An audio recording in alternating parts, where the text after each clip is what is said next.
नमस्कार, मायमावली हिंदी समाचार में आपका स्वागत है और मैं हूँ शेख इस्माइल। आज आदिलाबाद ज़िला केंद्र से डीएमएचओ यहाँ पर बेला पीएससी का दौरा करने के लिए आए और बेला पीएससी में किस तरह से कार्यरत चल रहा है उसकी जांच और पड़ताल करने के लिए आए। यहाँ पर बेला पीएससी के अंतर्गत में यहाँ पर देखा गया तो यहाँ पर जिस तरह से काम बहुत धीमी गति से चल रहा है वो भी उसको भी नज़र में लिए हैं और कह रहे हैं कि आने वाले 2 महीनों के अंदर ये पीएससी बनकर पूरी तरह से रेडी हो जाएंगी। हमने सवाल भी पूछा है कि तलमरगु मंडल में भी पीएससी बनकर रेडी है, लेकिन तलमरगु और बेला ये दोनों पीएससी की भूमि पूजा जो है वो एक ही दिन में सेंटर से आकर जो ऑफिसर होते हैं वो किए थे जनप्रतिनिधियों के साथ में, लेकिन वहाँ पर बन के रेडी है और यहाँ पर बनने में बहुत देरी हो रही है। या तो सिर्फ ठेकेदार का कसूर है इसमें, या तो सिर्फ पीएससी यानी राज्य सरकार की तरफ से कुछ निधि नहीं आ रही है। उन सब बातों पर रोशनी डाले हैं और डीएमएचओ से भी हमने बात की है इस बारे में और कंपाउंड वाल के भी बारे में बात की है। और जिस तरह से दूसरे जब पीएससी को स्थानांतर कर दिया गया है वहाँ पर भी काफ़ी सारी दिक्कतें का सामना करना पड़ रहा है, क्योंकि वहाँ पर भी रात के टाइम में डॉक्टर नहीं है। वो भी इस बात को भी डीएमएचओ के संज्ञान में ले जाया गया है। और आरएमपी डॉक्टरों के बारे में भी डीएमएचओ ने कहा है कि इंजेक्शन देना गलत है और ऐसे अगर इंजेक्शन कोई आरएमपी डॉक्टर देता है तो हम उसके ऊपर कानूनी कार्रवाई करेंगे, यानी क्रिमिनल केस दर्ज कराने की भी बात कही है दर्शकों। लेकिन जिस तरह से अभी ये पीएससी 2 महीने अभी इस और 2 महीने के इंतज़ार में पीएससी बनने के लिए जो सफ़र है वो लंबा नज़र आ रहा है, क्योंकि जिस वक्त जो एरिया है बेला मंडल का, जहाँ पर 56 से छोटे छोटे गांव होते हैं, 56 बड़े छोटे मिलाकर 56 गांव हैं, उन ज़्यादातर आदिवासी इलाका रहने की वजह से काफ़ी सारी मुश्किल का सामना करना पड़ा है। लेकिन जो पीएससी का काम है वो कोई भी अगर आके देखा गया तो यहाँ पर कोई भी ऑफिसर आया तो, लेकिन वो जो काम है वो पूर्णताई से नहीं हो रहा है, ये लंबाई चलता जा रहा है। ये हम आपको बताना चाहते हैं। धन्यवाद।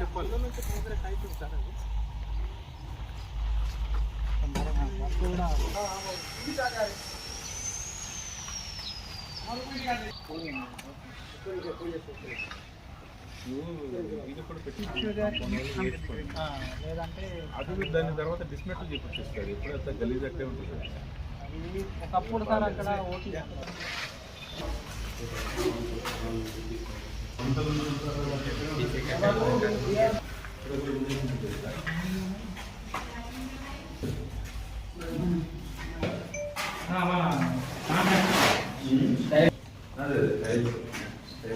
టైల్స్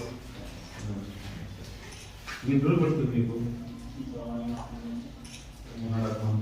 ఆల్మోస్ట్ కంప్లీట్ అయితే వాటర్ ట్యాంకులు వస్తాయి.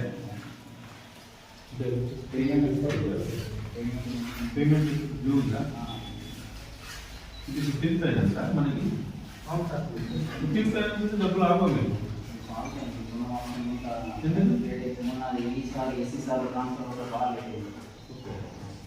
వచ్చేస్తుంది. కలెక్టర్ గారు రివ్యూ చేస్తున్నారు. మోస్ట్లీ తొందరగా అయిపోతుంది. మీ ఈపీఆర్ కలెక్టర్ గారు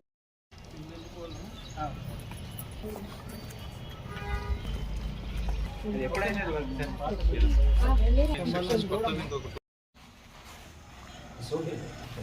ఎక్స్ట్రా పెట్టి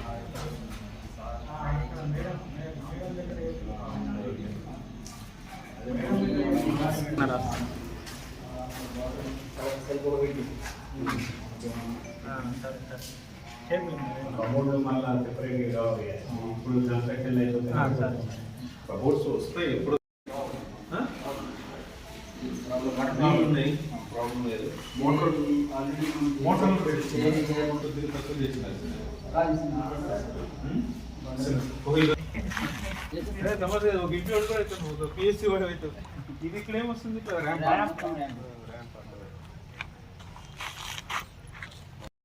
నా పేరు doctor Krishna, district medical and health officer Adilabad. ప్రభుత్వం ఇచ్చే టాప్ ప్రయారిటీలో భాగంగా విద్యా వైద్యానికి ఇచ్చిన భాగంగా మనకి ఇక్కడ పాత కన్స్ట్రక్షన్లో ఉండేటువంటి పిఎస్సిని డిమాలిష్ చేస్తూ మన కొత్త బిల్డింగ్ శాంక్షన్ అయింది. ఇది ఒక 2 నెలల లోపల ఇది పూర్తవుతుందని చెప్పేసి కలెక్టర్ గారి రివ్యూస్లో తేలింది ఇది. సో యుద్ధ ప్రాతిపదిక మీద ఒక 2 నెలల్లో ఇది కంప్లీట్ అవుతుందని ఆశిస్తున్నాను.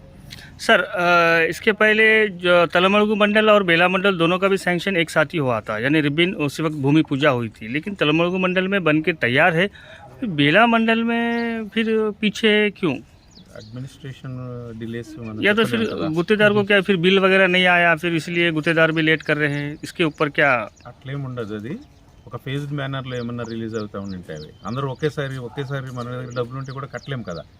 స్లోగా ఫేజ్డ్ మేనర్లో కన్స్ట్రక్షన్స్ అనేవి ఉంటాయి, లేదా సపరేట్ కాంట్రాక్టర్స్ ఉంటే డిఫరెంట్ మూమెంట్లో వస్తుంది వాళ్ళకి. నిదానంగా కొంతమంది ఉంటారు, కొంతమంది ఫాస్ట్గా చేసే వాళ్ళు ఉంటారు, depending on the financial status of the గుత్తేదారులు. और दूसरी बात सर, अभी इस वक्त पीएससी बन के तैयार नहीं, इसलिए जो पुरानी पीएससी अब जहाँ पर भी है, जिस तरह से किराए की पीएससी में है अभी इस वक्त मौजूद, तो वहाँ पर डॉक्टर रात के टाइम में नहीं रहते, फिर नर्स भी रहने को डर रहे, क्यों बोल तो वो उसकी भी हालत ख़राब है, उसके बारे में क्या बोलेंगे आप? విత్ ఇన్ 2 months ఇంకా వెయిట్ చేస్తే ఇక్కడికి మనం ఓపెన్ చేసుకుంటాం. దీంట్లోనే మనం 100% సర్వీసెస్ ఇచ్చేదానికి 100% మనం ప్రయత్నం చేస్తాం. सर ये ఎంపీ డాక్టర్లకు అందరికీ కూడా ఒకసారి పిలిపించి వాళ్ళ అసోసియేషన్స్తో మాట్లాడడం జరిగింది. వాళ్ళందరికీ కూడా వార్నింగ్ ఇవ్వడం జరిగింది. ఆర్ఎంపీ డాక్టర్లు వాళ్ళకి స్థాయికి మించినటువంటిది, వాళ్ళ జ్ఞానానికి పరిజ్ఞానానికి ఎక్కువగా ఉండేటువంటి వైద్యాలు కానీ చేస్తూ ఉంటామంటే నిర్దాక్షిణ్యంగా వాళ్ళ మీద చర్యలు తీసుకుంటామని ఇదివరకే హెచ్చరించాం. ఇక్కడ కూడా ఇప్పుడు మీరు మా నోటీస్కి తీసుకొస్తున్నారు. వాళ్ళందరికీ కూడా హెచ్చరించేది ఏంటంటే, దయచేసి ఇంజెక్షన్స్ డాక్టర్లను పెట్టుకోవడం, వాళ్ళకి ఇష్టం వచ్చినట్టు యాంటీబయాటిక్స్ ఇవ్వడం, ఇట్లాంటివన్నీ కూడా వారి స్థాయికి తగదు. అది ఒకవేళ అటు ఇటు ఇచ్చి ఎటువంటి ఇబ్బందులు కానీ క్రియేట్ చేస్తే వారి మీద క్రిమినల్ కేసెస్ కూడా తీసుకోవడానికి మేము వెనకాడం. సో అందరికీ కూడా దయచేసి అందరూ కోఆపరేట్ చేయాలి.